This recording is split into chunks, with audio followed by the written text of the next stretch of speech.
کلام مقدس میں سے ہمارے لیے پہلا کرنتھیوں اس کا 14واں باب اور اس کی پہلی 17 آیات۔ محبت کے طالب ہو اور روحانی نعمتوں کی بھی آرزو رکھو، خصوصاً اس کی کہ نبوت کرو، کیونکہ جو بیگانہ زبان میں باتیں کرتا ہے وہ آدمیوں سے باتیں نہیں کرتا بلکہ خدا سے، اس لیے کہ اس کی کوئی نہیں سمجھتا، حالانکہ وہ اپنی روح کے وسیلہ سے بھید کی باتیں کہتا ہے۔ لیکن جو نبوت کرتا ہے وہ آدمیوں سے ترقی اور نصیحت اور تسلی کی باتیں کہتا ہے۔ جو بیگانہ زبان میں باتیں کرتا ہے وہ اپنی ترقی کرتا ہے، اور جو نبوت کرتا ہے وہ کلیسیا کی ترقی کرتا ہے۔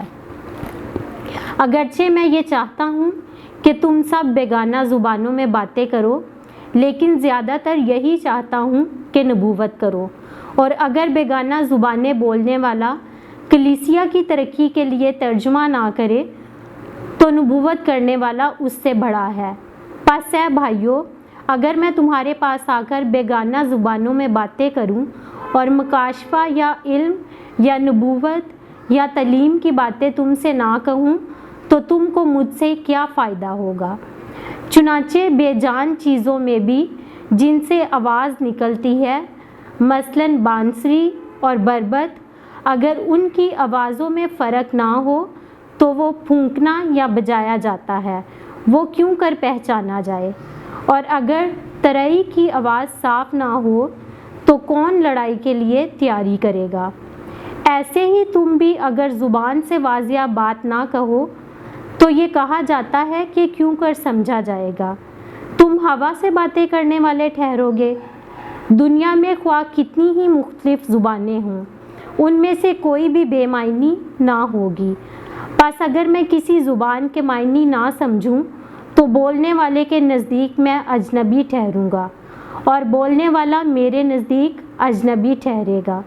پس تم سب روحانی نعمتوں کی آرزو رکھتے ہو تو ایسی کوشش کرو کہ تمہاری نعمتوں کی افرانی سے کلیسیا کی ترقی ہو۔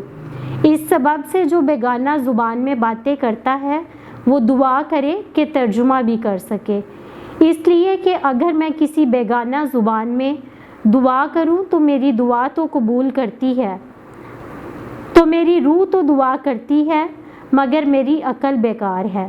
پس کیا کرنا چاہیے؟ میں روح سے بھی دعا کروں گا اور عقل سے بھی دعا کروں گا، روح سے بھی گاؤں گا اور عقل سے بھی گاؤں گا۔ ورنہ اگر تو روح ہی سے حمد کرے تو ناواقف آدمی تیری شکر گزاری پر آمین کیوں کر کہے گا؟ اس لیے کہ وہ نہیں جانتا کہ تو کیا کہتا ہے۔ تو بے شک اچھی طرح سے شکر کرتا ہے مگر دوسرے کی ترقی نہیں ہوتی۔ کلام مقدس کے پڑھے اور سنے جانے پر خدا ان کی خاص برکت ہو۔ خدا ان کا شکر ہو۔